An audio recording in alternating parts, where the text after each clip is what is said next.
Hello, welcome back. Okay, so today is Tabata. 20 seconds on, 10 seconds to rest for 8 rounds. And we have 2 exercises, so we're gonna do 8-minute video here. So the first one is gonna be lateral jacks, and then we're gonna go through eight rounds of that, 20 seconds on, 10 seconds off. And then we're gonna jump to power squats, 20 seconds on, 10 seconds off. So if you're ready, let's get started. Okay, so we are starting round 1, and this is called the Lateral Jack. And you want to start in a plank position. You can see the shoulders, wrists, and elbows are all in alignment. You want to keep your abs really tight, so engage those abs by pulling them in. And the hardest part here is breathing, because it's a pretty difficult exercise if you're not strong enough in your shoulders and your hip area. So in about the 4th round, you start to become really fatigued. So, try and stay with it and push through like I know you can. And this is where the work comes in. It's not really about stopping when you're tired, but just pushing through the hardest part, because that's when the results really start to take place, is the hardest part. And how you push through that. So get that mental stuff going on. That mindset I always talk about? It's in there. You just got to pull it out and use it, and put the mind to the muscle and just grind it out like you mean it. I know you can do it. This is similar to the lateral, not the lateral jack, but the mountain climber. You've seen the mountain climber where you're running in with the legs and you're in a plank. Well, this is lateral jacks. So if you're just starting out, this is and it's super difficult for you, just use a higher platform for your hands, like maybe your kitchen counter or a chair. It's basically the same thing, just a small regression, and there's nothing wrong with that, just whatever it takes. It's all about making this exercise fit you. So also, you don't have to jump out with the feet. You can simply step out. Just step it out. Just make sure that you constantly are breathing and you are taking inventory of your alignment, mental inventory. Are your shoulders lined up? Are your abs tucked in? How's your back feel? And if you feel pressure in your lower back, just raise your hips up a little bit more. That works too. So fitness is all about staying active and eating healthy. So if you struggle with that, that's where I come in with these videos. So I don't want you to just watch them. I want you to do them. Okay? Okay.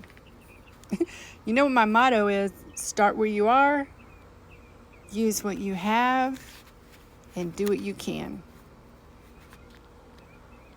I love this. This is a great combination of cardio and strength training right here, and it burns some serious calories. You got some joint stability going on in the shoulders and the hips and ankles. This exercise strengthens the lower body and upper body. So do this a few times a week, and you'll definitely increase your joint stability in your shoulders and hips. But not only that, you're going to blast away some calories and reduce your body fat. Maybe 2 to 3 days a week. I don't know. Something similar. You can do the plank, down dog, inchworms. Oh, inchworms is something we haven't done in a while. I'll have to include those. And that's it.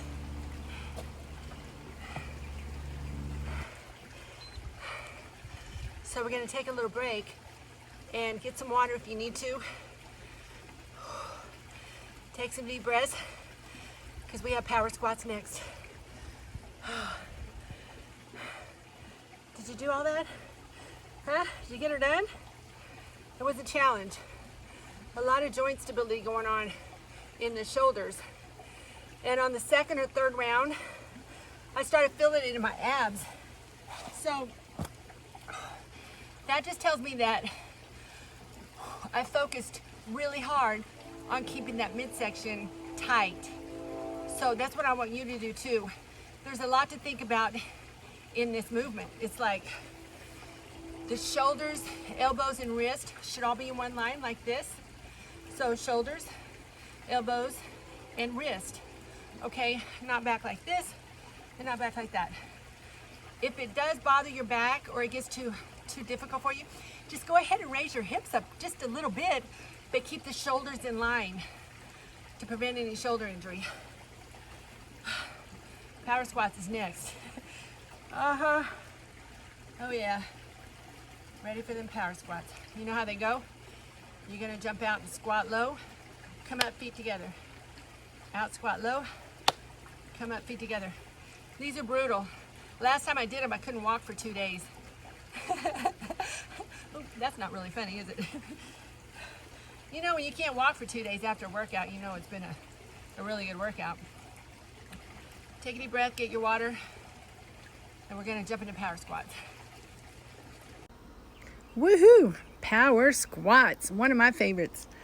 Couple of notes here. Your knees are not going to cave in when you go down into the squat. They're not going to cave in the middle, so they should always drive outward. Your feet should be pulling the floor apart or the ground apart, if that makes sense. So when you go into the squat, you're going to take a deep breath, and when you go down, you're going to inhale. When you come up, you're going to blow it out and exhale. There's just a couple of notes that you need to do. When you breathe with your diaphragm, your abs contracted through the entire movement to stabilize your spine. So that's really important to keep that technique and breathing in mind when you do this move. Power squats, especially with weights, work your legs and glutes like crazy. You'll not only gain flexibility, but tone your legs and your glutes. So also, this move is strengthening all of the muscles around the knee to help support the knee. If you just came off of knee surgery, you may want to skip this specific exercise and stick to your stretches until you're rehabbed first before doing stuff like this. And keep in mind that you never have to jump. You never, ever have to jump. Just step it out and then squat down, step it back in. And if you need more intensity, grab a dumbbell. Hold on to that thing throughout the exercise. I opted out for this time, and I'm just sticking to body weight today. So if you really want to hit those glutes, drop it low. That's tough to do, but I know you can do it, right? Be sure to breathe correctly throughout the exercise and pay close attention to your technique and your form. This is a great, serious calorie burner. So, and you never have to, also, your hip joints never have to drop lower than your knee joints. So you're going to take this exercise and you're going to fit it and tailor make it to fit your capabilities. It's all about, making it work for you. And if you just can't do it, just maybe march in place or do something else. Just remember that the breathing is the most important thing, and just working at your own pace, like stepping it out and then step it back in. I love this. I love the power squat. Similar to the squat, you can make it hard or easy. And I think we have another set here. All right, here we go. Your abs are tight. You're going to keep your back straight on these. Really straight. Your abs are tucked in. You're exhaling here. Inhale, exhale. Exhale when you come up. Inhale when you go down. Do this 2 or 3 times a week. It's a good calorie burner. And you can add anything you want to with this. You can do this Tabata style. In fact, any exercise you can take and pick and choose any exercise to do Tabata with. You can do push-ups. You can do jumping jacks. You can do bicep curls. Ooh, that would be a good one. Maybe we'll do that next. All right. Mission accomplished. All right. Those are your 2 workouts. 8 minutes. That's all you need. Don't forget to subscribe to my YouTube channel. And if you like the videos, go ahead and hit that like button, and share with a friend. Tag a friend. And we'll see you guys in the next video. Bye.